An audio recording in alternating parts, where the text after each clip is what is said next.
Okay, first, don't mind me. I'm in my robe. I'm literally in the bed. Um, but ever since I made my first video, I've been getting questions. One question in particular. Okay, so for those who don't know, I recently made the decision to pretty much pick up my kids and move abroad. And so I'm in the planning phase. Like I have been truly planning my exit strategy. And can I just say, how important it is for you to write stuff down, even if you believe that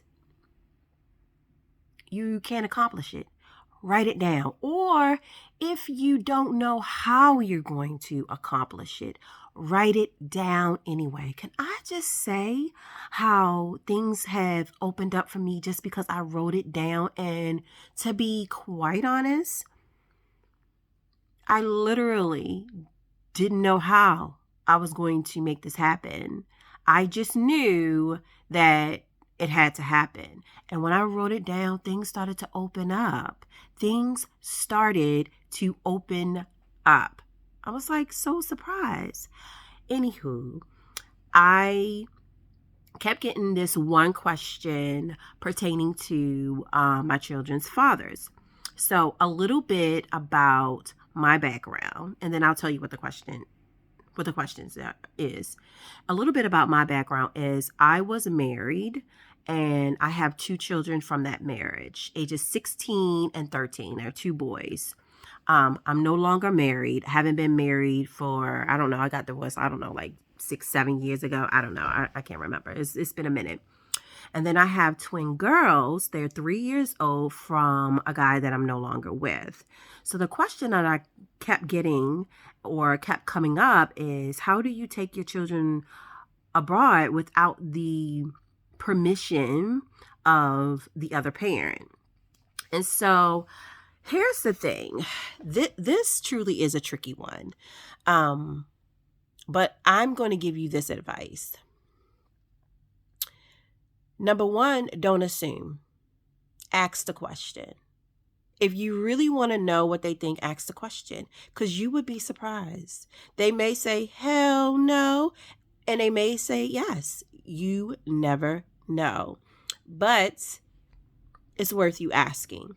Don't assume. Don't stress out. Don't get anxious about something that you really don't even know the answer to. So ask. Okay, so I asked my ex-husband about my two boys coming, and he basically was like, no, really, he didn't like the idea. He was like, no, not really. I said, okay, I'm gonna put that on back burner for right now. I asked my twin girls dad, and he said, yeah, I've been thinking about moving abroad as well.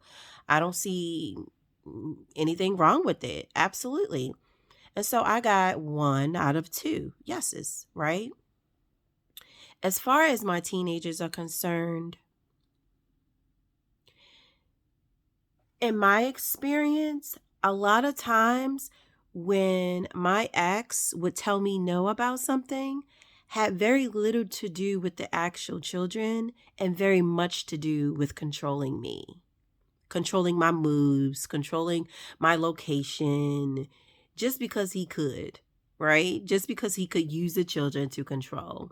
And so I have made the decision to say, okay, they're 13 and 16. Okay, I'm going anyway. I'm going anyway. I'm going anyway. And some people may say, what? How? What? Let me tell you, I have been living my life for my children for all these years. And guess what? Guess what? It's to my detriment and theirs. I don't want Black women, Black single mothers, because you are my audience. You are who I'm talking to. You are the reason why I am sharing this information and why I have made the decision to share my entire journey. We are hard on ourselves. And we always second guessing whether or not we're a good parent, whether or not we're a good mother. You cannot be a good mother if you're not a healthy woman. Like, you have to do things for you unapologetically. You have to do things for you. You have to put you first. I don't know what era you grew up in, but I grew up in, my parents are baby boomers, and they pretty much stayed together for the children. We all know how that worked out. We cannot live our lives for our children. We have to live our lives for ourselves. So I know it may sound harsh. I know it may sound cold, but move anyway. Like, seriously. So my question to you is, how much time do you have available? How much are you physically there? And of the time that you're physically there, how much of that time are you emotionally there? Can you actually show up and be aware and be emotionally present for your children? For me, and I can only speak for me, but for me, no. Hell no.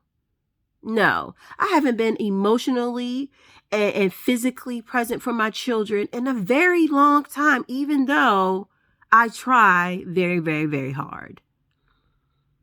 So I'm going to go anyway, and I will visit on holidays, and they are welcomed anytime they want.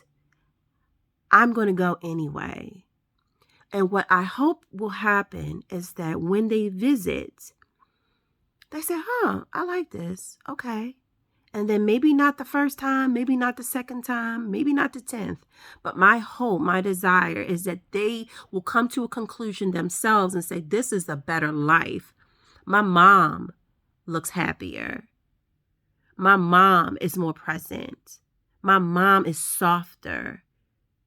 My mom is emotionally there for me. That's my desire. That is what I am hoping happens. So I'm here to tell you that you are not a bad mom. You're not selfish. You're not inconsiderate. You're not any of those things that anybody ever have to say, because you made a decision to do what's best for you, which in turn is always what's best for the child, because mothers who care always have their children's best interests at heart. But you cannot have your child's best interests at heart if you don't have your own. So go anyway. Go anyway. However, there are things that you have to consider. Number one, if your child is younger than 16, then the parent has to be present when you apply for their passport.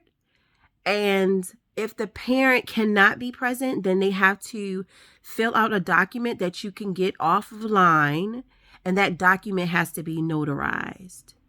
If they are over 16, then they can apply for a passport pretty much as an adult without a parent. That's really kind of the only thing. You can't and you should not take a child outside of the United States and the other parent doesn't have any idea.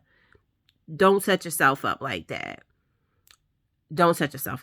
So just make sure you have passports in hand. And can I just tell y'all that passports are being processed at an all-time high. If you do not have a passport for you and all of your children, please, please, please go get one now. Go get one now. Have them in hand just in case. You never know when you need to make an emergency exit. And the last thing you want to do is to be able to exit, but only by yourself. Get your children and yourself a passport. Get you guys a passport. If you ever have to leave, you do not want someone to say, oh, you can't go because you have to apply for a passport. And then what if one day they up and say, we're not processing any more passports? Get a passport. Oh, and the other thing is that children that are 16 years of age and younger, their passport is only good for 5 years. So you have to reapply every 5 years for minors. But for adults, it's good for every 10 years. So please get your passport.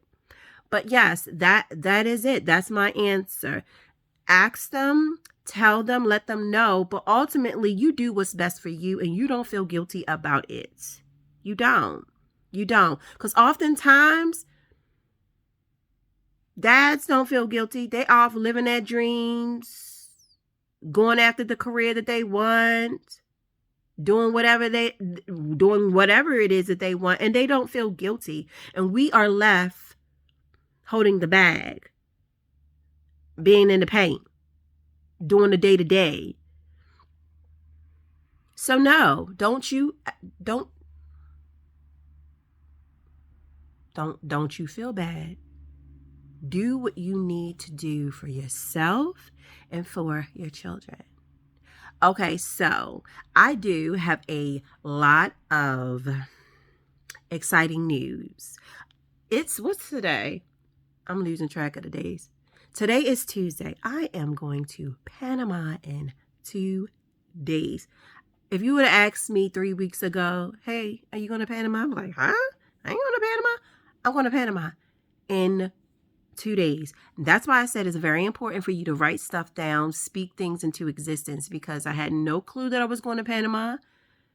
No clue. Didn't even have the means to go to Panama. Ain't that crazy how doors open when you write stuff down? But I am going to Panama and I'm going to explore. I won't be there for long. I'll be there for about 6 days, but I'm going to explore as one of the places where I may say, I like this. Maybe I'll stay for a little bit, 2 months, 3 months. I don't know. I'm going to explore.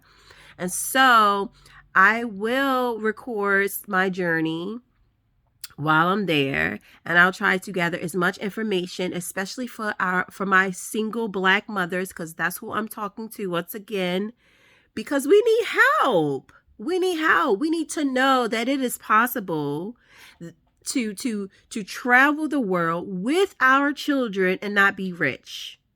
And not be rich. Because I ain't rich. I'm not. Far from it. Far from it. So I want to tell you what I do. I want to share my journey with you so that you know that you're not stuck. This is not the life. This isn't it. This ain't it. It ain't. It ain't. So if you have any more questions, concerns, whatever, please ask, and I will do my best to answer anything that you have or anything that you want to know. All right, y'all. See you in Panama.